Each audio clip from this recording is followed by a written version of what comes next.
Good morning, students. Today we will talk about the topic that is valency. In the previous class, I have explained about the valence electron, and you might have understood what is valence electron. The electrons which are present in the last shell of an atom or element is called the valence electron. And both the valency and the valence electron, they have some common relationship because the valence electron means on the valency of any atom or element depends upon the valence electron.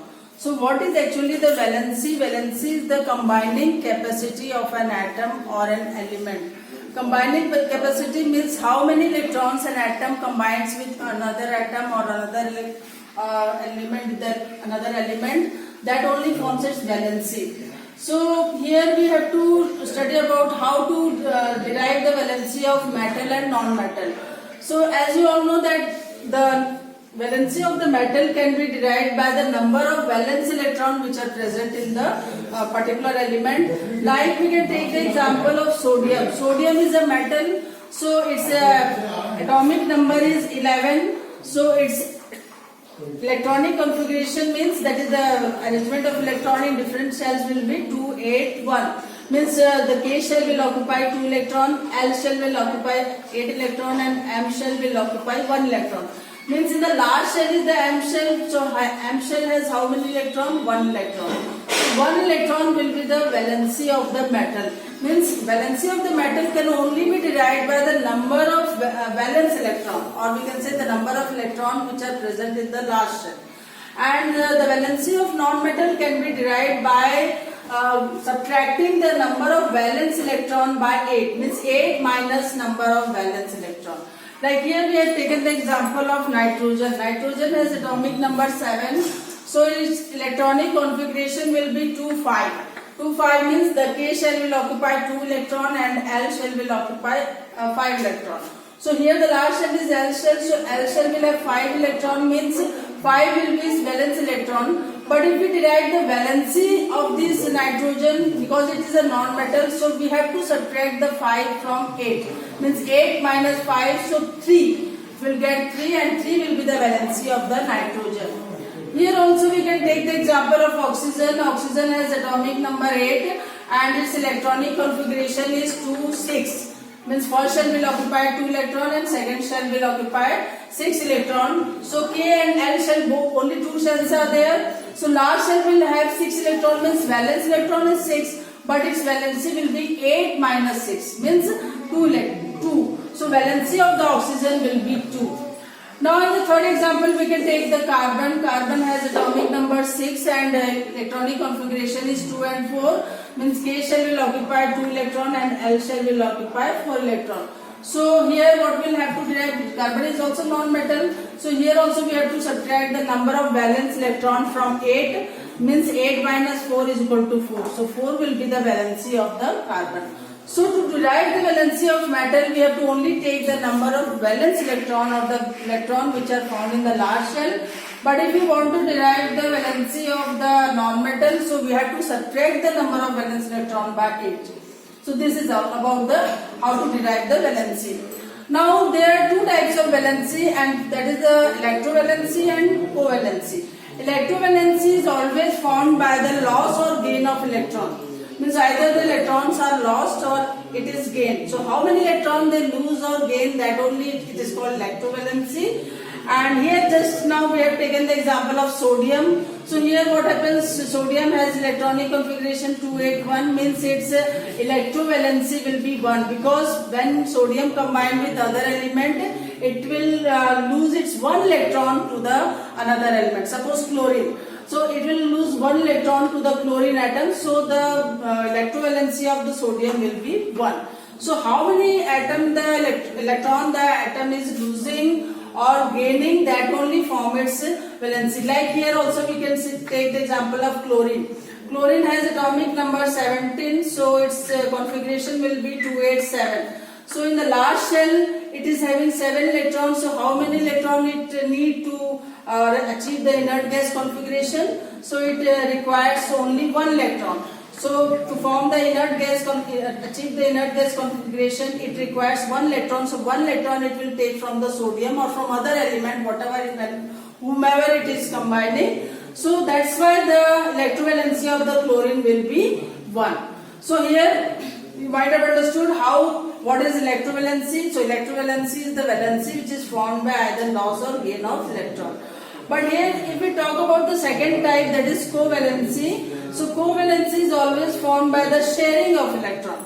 Sharing of electrons means when the electrons are shared. How the electrons are shared? So here sharing can be done by means number of electrons which is shared by atom of an element to achieve the nearest inert gas configuration. Nearest inert gas configuration, just like I told you that whenever the last shell they are stable, they achieve the inert noble gas configuration, means they are easy to combine with the other element. So here when if it is sharing one electron, means its covalency will be 1.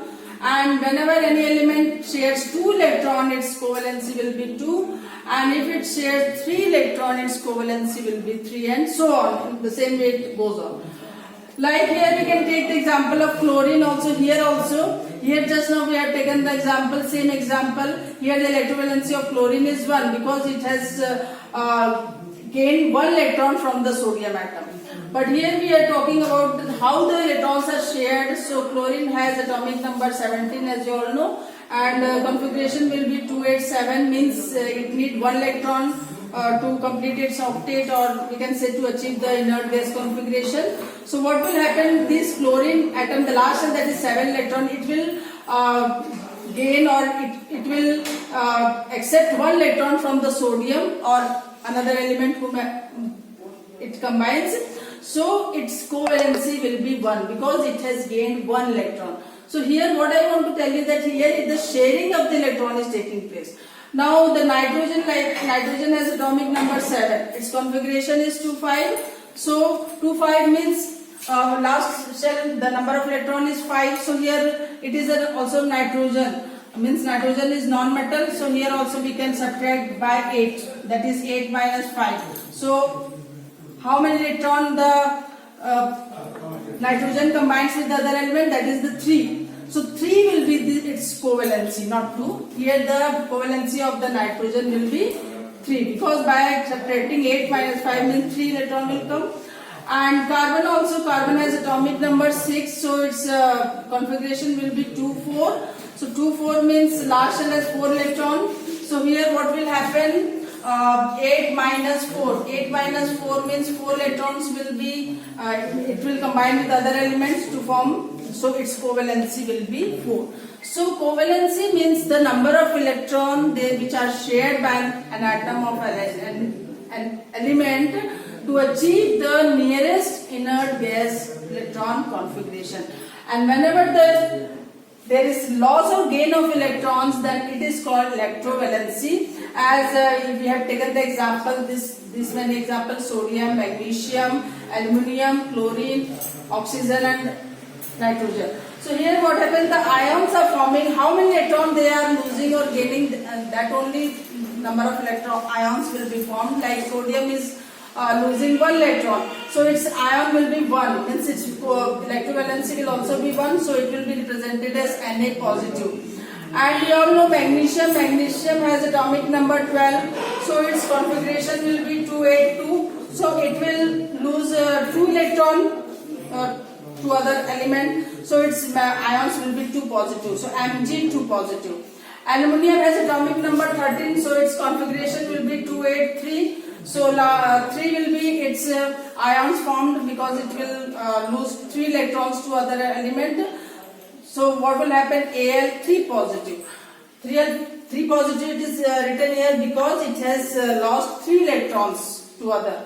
And chlorine, as I told you, chlorine has atomic number 17. Configuration will be 287. So it needs 1 electron to reach the inert gas configuration. So its electrovalency will be 1, that is Cl minus, it will be written as Cl minus because it has gained electron. So whenever the electrons are gained, it is represented by minus sign, and whenever it lose electron, it is represented by plus sign. Means we can say positive valency and negative valency. Here also oxygen has 8 electron, means 2 and 6. 2 and 6 means 8 minus 6, because it is a non-metal, so 2. So that's why it is represented as O2 negative, means 2 negative ions will be formed. So it is represented as O2 negative. In the same way, nitrogen also, it has atomic number 7, so it is represented as 2,5 electronic configuration. And 2,5 means last shell has 5, so it will be subtracted by 8, so 8 minus 5 is equal to 3. So it is represented as N3 minus, because it has gained 3 electrons. So that's, in this way we can derive the, means find out the electrovalency as well as covalency of different elements. So that's all for today. Thank you.